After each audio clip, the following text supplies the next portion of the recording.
ជំរាបសួរពុកម៉ែបងប្អូនវិលមកជួបជាមួយនឹងខ្ញុំទៀតហើយសាត់សេម៉ារុននៅប្រទេសម៉ាឡេស៊ីថ្ងៃនេះខ្ញុំមានមុខម្ហូបមួយមុខទៀតហើយបងប្អូនស្លការីបន្លែបងប្អូនឥឡូវមកមើលបន្លែទាំងអស់គ្នាបងប្អូនមានដូចជាស្ពៃក្តោបខ្ញុំដាក់មួយបងប្អូនហើយនឹងត្រប់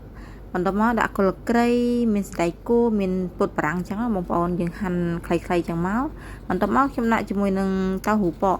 ខ្ទឹមសហើយនឹងម្ទេសការីហ្នឹងបងប្អូនហើយជាមួយនឹងស្លឹកកន្ទ្រកបងប្អូនបន្ទាប់មកដាក់ជាមួយខ្ទិះដូងចំនួន4ផ្លែហើយត្រប់ហ្នឹងខ្ញុំកាត់ពុះពាក់កណ្ដាលចឹងមកហើយកាត់2ថ្នាំងដៃចឹងបងប្អូនឥឡូវចាប់ផ្ដើមធ្វើទាំងអស់គ្នាបងប្អូនខ្ញុំដាក់បំពង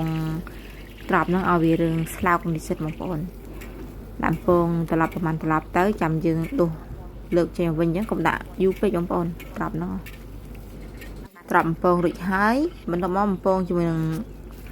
ស្បែកគោម្ដងស្បែកគោក៏បំពងឲ្យផ្លែតដែរបងប្អូនពាក់កណ្ដាលឆ្អិនអញ្ចឹងណាបំពងឲ្យពាក់កណ្ដាលឆ្អិនអញ្ចឹងមកយើងលើកចេញមកឥឡូវមកចាប់ផ្ដើមស្លម្ដងបងប្អូនខ្ញុំដាក់បំពងខ្ទឹមឲ្យឈ្ងុយបងប្អូនខ្ទឹមខ្ញុំដាក់2ស្លាបព្រាអញ្ចឹងទៅព្រោះអីស្លច្រើនដែរបងប្អូនខ្ទឹមឈ្ងុយហើយខ្ញុំដាក់ជាមួយនឹងម្ទេសការីបងប្អូនម្ទេសគ្រឿងការីហ្នឹងខ្ញុំដាក់តែគ្រឿងម៉ាក់ហ្នឹងទេបងប្អូនព្រោះអីម៉ាក់ហ្នឹងឆ្ងាញ់ហើយឈ្ងុយអញ្ចឹងណាខ្ញុំដាក់ចំនួន2ខ្ចប់បងប្អូនយើងកូរឲ្យសព្វចូលគ្នាអញ្ចឹងមក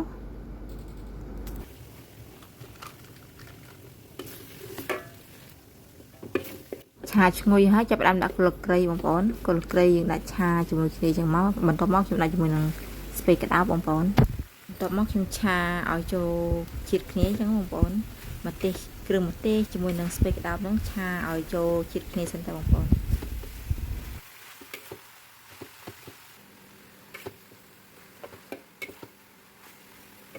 បន្ទាប់មកខ្ញុំដាក់ជាមួយនឹងខ្ទិះដូងខ្ញុំដាក់ចំនួន3ផ្លែបងប្អូនខ្ញុំដាក់3ផ្លែសិនបន្ទាប់មកចាំរៀបឈិតហើយចាំខ្ញុំដាក់1ផ្លែទៀតរួចក៏ខ្ញុំចាក់ទឹកចូលរួចក៏ដាក់ជាមួយនឹងស្លឹកកន្ទ្រកយើងកូរឲ្យសព្វសិនមកបងប្អូនចាំដាក់ជាមួយនឹងតៅប៉កហ្នឹងខ្ញុំកាត់ជា2បងប្អូនកាត់ជា2បានវាចូលជាតិគ្នាអញ្ចឹងបងប្អូនថាទឹកការីទឹកអីវាចូលក្នុងហ្នឹងបាននេះចូលជាតិគ្នាឆ្ងាញ់អញ្ចឹងបងប្អូនកូរឲ្យសព្វចូលជាតិគ្នាអញ្ចឹងបងប្អូនបន្ទាប់មកខ្ញុំក៏គ្របទុកសិនណាបងប្អូនគ្របឲ្យពុះសិនទុកឲ្យពុះហើយ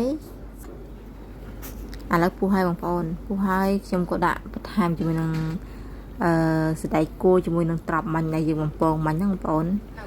ព្រោះអីខ្ញុំមាញ់បំពងហើយដល់ពេលអញ្ចឹងយើងស្លតែបន្តិចទៀតគឺឆ្អិនហើយបងប្អូនព្រោះវាពាក់កណ្ដាលឆ្អិនហើយបងប្អូនយើងកូរចូលគ្នាឲ្យសព្វចឹងមករួចហើយខ្ញុំក៏ដាក់បន្ថែមជាមួយនឹងម្សៅរ៉ូឌីបងប្អូនម្សៅរ៉ូឌីដាក់ជាមួយប្រេងខ្យងហើយភ្លក់មើលទៅបងប្អូនត្រូវចិត្តប្រហែលប្រៃឬមួយក៏គ្រឿងមិនយើងដាក់បន្ថែមទៀតចឹងណាព្រោះឯមាត់ម្នាក់វាអត់ដូចគ្នាទេបងប្អូនហ្នឹងហើយនិយាយទៅដាក់តែប៉ុណ្ណឹងទេបងប្អូនដាក់តែប៉ុណ្ណឹងទេកូរតែប៉ុណ្ណឹងទៅឆ្អិនហើយដាក់តែសណ្តែកគួរតែអីទៀតចឹងទៅខ្ញុំដាក់ជាមួយបន្ថែមជាមួយខ្ទិះដូងពាក់កណ្ដាលទៀតចឹងមកហើយអានេះពុតបារាំងបងប្អូនពុតបារាំងខ្ញុំដាក់កូរមួយត្រឡប់ពីរត្រឡប់អញ្ចឹងទៀតឆ្អិនហើយបងប្អូនតែប៉ុណ្ណឹងរួចរាល់ហើយបងប្អូនបើចូលចិត្តវីដេអូនេះសូមជួយ like ជួយ share ជួយ follow ខ្ញុំមួយផងបងប្អូនអរគុណច្រើនជួបខ្ញុំនៅវីដេអូក្រោយជម្រាបលា